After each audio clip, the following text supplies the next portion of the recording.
Phylum एस्केलमेंथस। अब इनका common name जब आप देखते हैं ना तो इनको हम लोग राउंड वॉर्म्स कहते हैं।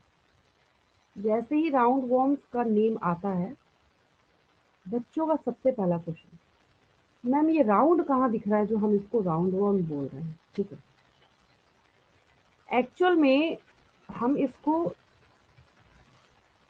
ये जो आपको इलोंगेटेड स्ट्रक्चर है, हम इसको इस सेंस में नहीं राउंड बोल रहे हैं। हम इसको किस सेंस में राउंड बोल रहे हैं कि अगर आपने इसको बीचों बीच ऐसे काटा, क्रॉस सेक्शन किया, क्रॉस सेक्शन करने के बाद जो इसकी बॉडी है वो सर्कुलर अपीयरेंस देगा आपको, जिसकी वजह से हम लोग क्या बोलेंगे इसको, ऐसे ये सर्कुलर, जब भी आप इसका क्रॉस सेक्शन करेंगे आपको क्या करेगा, ये सर्कुलर अपीयरेंस देगा, जिसकी वजह से हम इसको राउंड वॉर्म्स बोल रहे हैं और कोई दूसरा रीजन नहीं है। ठीक है, इसको आपने देखा है कहीं, इस वॉर्म को कहीं देखा है आपने? ये वॉर्म जो है ये छोटे बच्चों के गट में है बहुत, मतलब ऐसा मैं नहीं बोलूंगी सब में, लेकिन हाँ, जैसे जो छोटे बच्चे धूल मिट्टी में बहुत ज़्यादा खेलते हैं, धूल मिट्टी में नहीं भी खेलते, तो जो टोडलर्स होते हैं, जो छोटे बच्चे होते हैं, उनकी आदत क्या होती है, हर चीज़ को उठा के मुंह में डाल देने की।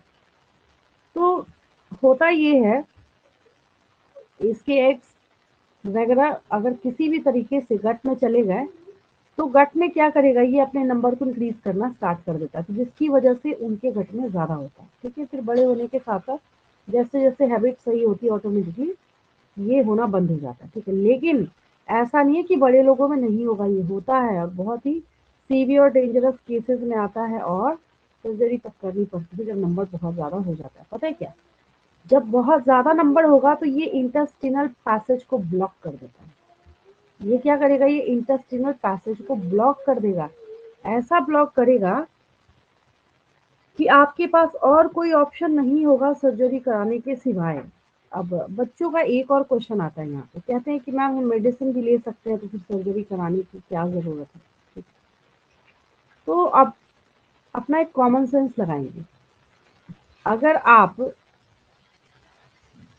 मान लीजिए कोई मेडिसिन खा रहे हैं इसको किल करने के लिए, ठीक है, आपको समझ आ जाएगा, एक तुरंत एक आप इमेज देखेंगे ना आपको तुरंत समझ आ जाएगा कि इसको मेडिसिन से क्योर किया जा सकता है या फिर नहीं क्योर किया जा सकता है। ठीक है, ये देखिए,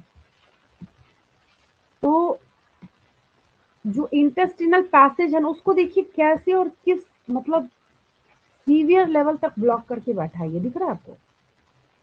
एस्कैरिस है ये, यही है जो ये देखा ना आपने, ये अब इसकी पूरी पार्टी जो है यहाँ पे बैठी हुई है, देखिए। अब इतने ज्यादा जब नंबर में हो तो इसको किल करने के लिए आपको कितनी मेडिसिन खानी पड़ेगी? मेडिसिन भी एक प्रॉपर डोज में ही ले सकते हैं ना, पता चला सबको किल करने के लिए इतना हाई डोज उठा के आपने ले लिया कि आप भी ऊपर चले गए, इतना तो खा नहीं सकते। तो जिसकी वजह से उस केस में क्या करना पड़ता है, सर्जरी करनी पड़ती है। तो अभी अभी एक बच्चे ने क्वेश्चन पूछा था ना, जब मैं उसमें एंडोपैरासाइट का करा रही थी कि क्या मैम इसी फाइलम को सारे एंडोपैरासाइट्स कॉपीराइटेड होंगे, तो मैंने बोला नहीं, आगे भी आएगा।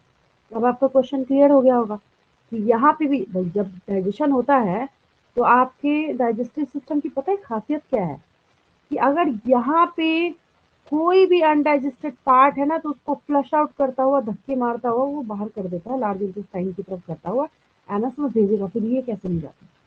इसलिए नहीं जाते क्योंकि हुक्स और सकर्स के थ्रू इन्होंने क्या किया, अपने आप को एकदम वहां पे चिपका के रखा हुआ, जिसकी वजह से बाहर नहीं होते वहां से। ठीक है, तो ये एस्केरिस जो है, एस्केरिस लिम्बिकोइड्स, तो इस एस्केरिस को जब आप देखिएगा कुछ पॉइंट्स ऐसे हैं जो आप अगर एनालाइज करें तो इतने मात्र से ही याद हो जाता है। तो एस्केरिस की सबसे बड़ी खासियत क्या है, females are longer than male. जब कभी भी एस्केरिस का डायग्राम बनाया जाता है तो आप नोटिस करेंगे कि मेल के लेंथ को कम रखा जाता है और फीमेल की लेंथ को ज़्यादा बनाया जाता है, हमेशा याद रखिए। ऐसे रफ में भी इसको ड्रॉ करने में कुछ है थोड़ी, कुछ नहीं। ठीक है, नॉर्मली भी जब आप ऐसे हाथ से ड्रॉ करेंगे तो हमेशा याद रखेंगे females are longer than mail.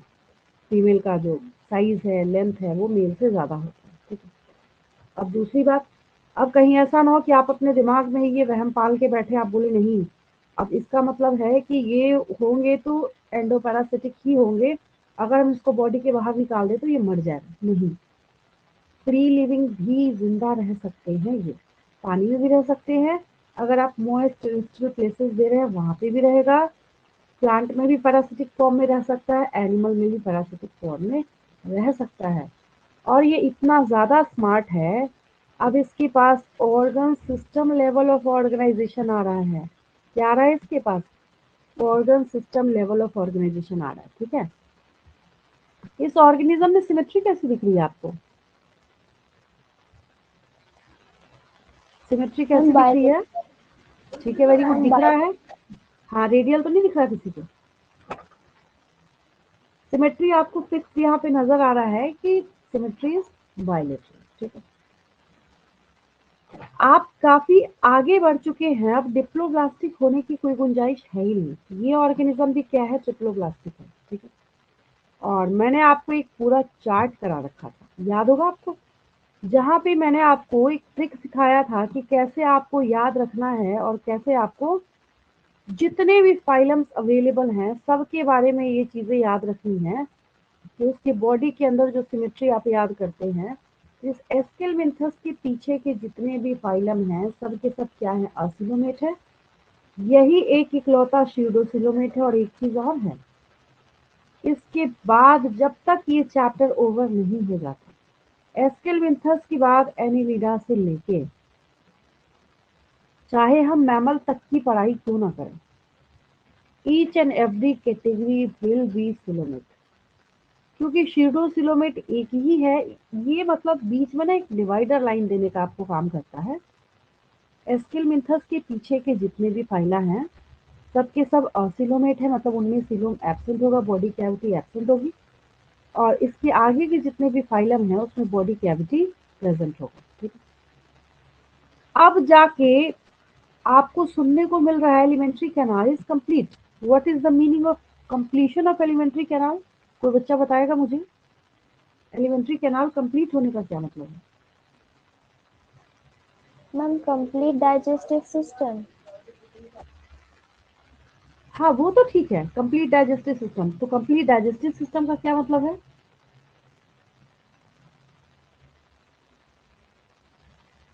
अगर कोई आपसे पूछे ना what is the meaning of complete digestive system, तो आपको सिंपल सा साधारण सा एक जवाब तैयार और याद रखना है। That ma'am means two that opening. Organism has two separate openings for both ingestion and excretion. That is a separate opening for ingestion and a separate opening for excretion. बस इतना ही याद रखना है आपको। तो जैसे ही कंप्लीट बोला जा रहा है तो हमेशा याद रखिए कि इसका मतलब है कि इसके पास दो सेपरेट ओपनिंग होगी, है ना? तो जिसकी वजह से हम लोग यहाँ पे क्या बोल रहे हैं, एलिमेंट्री कैनाल इज कंप्लीट। ठीक है, इसके पास क्या है? Well defined well developed muscular फैरिंग्स होता है। अब एक फैरिंग्स का भी अलग से, जैसे आपके पास डेवलप्ड फैरिंग्स है तो इसके पास भी फैरिंग्स है। ठीक है, और एक्सक्रीटरी ट्यूब जो है अलग से, ये क्या करेगा? बॉडी वेस्ट को रिमूव करने का काम करता है। एक्सटीरियरली एक फ्लोर होता है, मतलब एनस तो हम बोल नहीं सकते, इतने एडवांसमेंट पे तो आया नहीं है। तो एक एक्सक्रीटरी फ्लोर होगा जिसके थ्रू ये अपना जो एक्सक्रीटा है उसको बाहर आउट करने का काम करता है। अच्छी बात क्या है?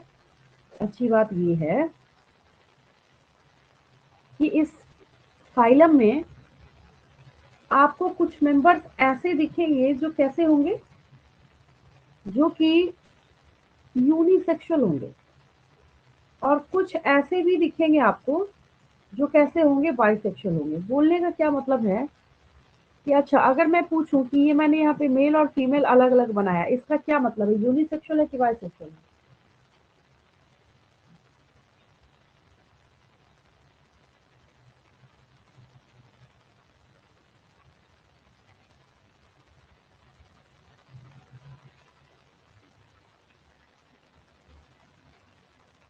आंसर करेंगे, ये क्या होगा? यूनिसेक्सुअल होगा या बाइसेक्सुअल होगा? यूनिसेक्सुअल। Ma'am unisexual. ये आपको नजर आ रहा है ना? देखिए कभी ना दोनों तो अगर सेक्सेस सेपरेट हेजिटेशन है। हो किसी चीज में, किसी चीज को लेके कभी हेजिटेशन हो, मैं एनिमल किंगडम जब से स्टार्ट करके आपको पढ़ाती चली जा रही हूँ तब से हमेशा मैंने आपको एक ही बात सिखाई है आपको हर एक फाइलम के एक ऑर्गेनिज्म को कैच करना है और उसके जितने गुण, फीचर, ट्रेट है ना, उसको आपको दिमाग में प्रिंट कर लेना है। क्या इसने क्या लिखा है उस पे मत जाइए। भाई आप न्यूटन्स लॉ पढ़ते हैं ना, तो न्यूटन्स लॉ न्यूटन साहब पहले ही लिख के नहीं बैठ गए थे। पहले एप्पल गिरा था, तब फिर उसको देख के उन्होंने पहले, नेचर में कोई भी चीज प्रैक्टिकल होती है, उसको देखा जाता है, तब उसके बाद थ्योरी बनती है। आपको थ्योरी पे नहीं ध्यान देना, वो तो आप ऑटोमेटिकली लिखेंगे ना। आपको सिर्फ ये, अभी आपको यहाँ पे नजर आ रहा है कि मेल अलग है और फीमेल अलग है। अब जब आप मेल और फीमेल को अलग अलग डिस्टिंक्ट कर सकते हैं यहाँ पे, तो इसके डिस्टिंक्शन के लिए एक टर्म आता है जो कि कई बार मैंने आपको सिखा रखा है, जिसको हम लोग सेक्सुअल डायमॉर्फिज्म कहते हैं। क्या कहते हैं हम लोग उसको? सेक्सुअल डायमॉर्फिज्म कहते हैं। ठीक है, देखिए यहाँ पे ना एक लिखा है ना, males and females are distinct. तो यहाँ पे लिखा है, इसके यहाँ पे देखिए आपके पास एनसीईआरटी बुक में जगह है, थोड़ी सी नहीं है तो कॉपी में नोट करेंगे। इसको हम लोग सेक्सुअल डायमॉर्फिज्म कहते हैं। नहीं समझ आया, मैं यहाँ लिख देती हूँ। इसको हम लोग क्या कहते हैं? सेक्सुअल डायमॉर्फिज्म कहते हैं।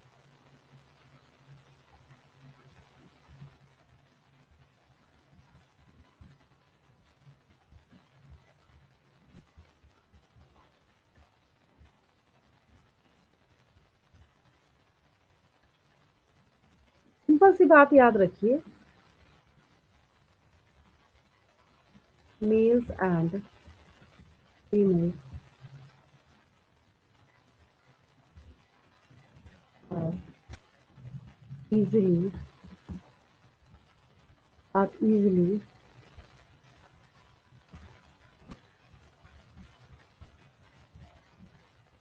डिस्टिंग्विशेबल। ठीक है, मतलब हम आसानी से अलग अलग उसको पहचान सकते हैं, डिफ्रेंशिएट कर सकते हैं। जैसे मैं पूछूं कि ह्यूमंस में सेक्सुअल डायमॉर्फिज्म होगा या नहीं होगा, तो क्या बोलेंगे आप? होगा। मेल और फीमेल अलग अलग पहचाने जा सकते हैं, साधारण सी बात है, बस इतना ही मतलब है इसका। तो अगर वो ना लिखने की बजाय अगर ऐसा भी किसी बुक में लिख दिया जाए, तो ये नहीं सोचना कि हमने तो पढ़ा ही नहीं। एक्चुअल में इसी के लिए टर्म क्या आता है, जब कहीं पे बोला जाता है ना, males and females are distinct, तो मतलब ये है कि अच्छा, ये क्या है, सेक्सुअल डायमॉर्फिज्म होता है इसमें। ठीक है, और जब मेल और फीमेल अलग अलग बॉडी पे अलग अलग गेमेट प्रोड्यूस करने वाले होते हैं, उसको हम यूनिसेक्सुअल भी बोलते हैं। और यूनिसेक्सुअल के लिए एक दूसरा टर्म आता है बायो में, दैट इज डायोशियस। डायोशियस थोड़ा सा मिसलीडिंग लगता है, इसलिए क्योंकि इसमें ना डी आई डाई लगा हुआ है, जिसको देख के बच्चे कंफ्यूज करते हैं। कहते हैं कि मैम हम डायोशियस देख के बाइसेक्सुअल समझ लेते हैं। तो डायोशियस जो है एक्चुअल में ये यूनिसेक्सुअल है, और जब मोनोशियस बोलेंगे तब वो बाइसेक्सुअल है। ठीक है, याद रखेंगे आप इसको। और ये तो आपको इस इमेज में नजर ही आ रहा है कि females are longer than males, मतलब फीमेल लेंथ साइज वाइज जो है मेल की कंपेरेटिवली लार्जर साइज में होती है, लॉन्गर साइज में होती है। फर्टिलाइजेशन क्या है इसमें? इंटरनल है। डेवलपमेंट के बारे में बात ये है कि डायरेक्ट भी हो सकता है, और मतलब डायरेक्टली एडल्ट को रिजेंबल भी कर सकता है, और इनडायरेक्ट भी हो सकता है इसमें। ये इसके नॉर्मल से साधारण से पॉइंट हैं, जिसको जिसमें कि स्यूडोसिलोमेट छोड़ के और कोई बात मुझे ऐसी नहीं लग रही कि आपको स्पेशल अलग से मैम कुछ डायरेक्ट क्लियर याद। मतलब जैसे कि मैमल्स में। हाँ, लेकिन इसके भी कुछ, जैसे आप एस्केरिस वाला एग्जांपल देख रहे हैं ना, तो एस्केरिस जो है ये क्या करेगा, ये डायरेक्ट डेवलपमेंट भी कर सकता है। अब हम लोग यहाँ पे जैसे वुचरेरिया बैंक्रोफ्टी देखेंगे, जो फैलेरिया कॉज करता है, फैलेरियल वॉर्म लग रहा है। तो इतने सारे मेंबर है, तो ओवरऑल तौर पे हम क्या बोलते हैं कि इनडायरेक्ट होगा। लेकिन कुछ डायरेक्ट करेंगे, कुछ इनडायरेक्ट करेंगे, तो हमने क्या किया, 50-50 डिवाइड करके इसको लिख दिया। कुछ में डायरेक्ट होगा, कुछ में क्या होगा, इनडायरेक्ट होगा। कई बार कंडीशनल होता है कि कुछ कंडीशन मिला तो डायरेक्ट होगा, कुछ कंडीशन मिला तो इनडायरेक्ट होगा। ठीक है, एक जो शुरू से लेके अभी तक आप पढ़ते चले आ रहे हैं, जिसका मैंने आपको एक सीवियर केस समझाया, और जिस बीमारी का नाम, जिस डिजीज का नाम ही है, इसके नाम पे एस्केरियोसिस बोला ही जाता है। इस डिजीज का नाम ही क्या रखा जाता है, एस्केरियोसिस रखा जाता है। ठीक है, तो जो एस्केरिस है, एस्केरिस, एस्केरिस के नाम पर ही इस डिजीज का नाम भी रखा गया, काफी आसान सा है। ठीक है, और इसके सिवाय एक फैलेरियल वर्म है, दैट इज वुचरेरिया बैंक्रोफ्टी। अब जब बच्चे 12th क्लास में ह्यूमन हेल्थ एंड डिजीज पढ़ते हैं तो आता है बुचरेरिया बैंक्रप्टी। तो मैं बच्चों से वापस पूछती हूँ कि मुझे ये बता दो कि 11th क्लास में जब मैं पढ़ा रही थी तो ये किस फाइलम में था। मतलब अगर 100 बच्चे भी बैठे ना उसमें से 2 भी बच्चे जवाब दे दे तो बहुत बड़ी बात हो जाती है उस टाइम। और बच्चे कहते हैं हम नीट की तैयारी कर रहे हैं। ऐसे नीट की तैयारी होती है क्या? आप यहाँ पे देख रहे हैं अभी कि आपके पास जो Wuchereria bancrofti that is filarial worm है, ये आपको और किसी फाइलम में देखने को नहीं मिलेगा। ये राउंड वर्म है तो है। तो आपको इसको गिने चुने 2-3 तो एग्जाम्पल है सब में। और 12th क्लास में ह्यूमन हेल्थ एंड डिजीज में एस्केरियोसिस अलग से पढ़ना है आपको, फाइलेरिया अलग से पढ़ना है आपको, ठीक है। तो इसको हमेशा याद रखना है। और एक आपके पास और क्लासिक एग्जांपल है हुक वर्म कहते हैं हम लोग इसको, दैट इज एनसाइक्लोस्टोमा, ठीक है। तो इसमें कोई दिक्कत किसी को समझने में क्लियर है बिल्कुल? Yes ma'am.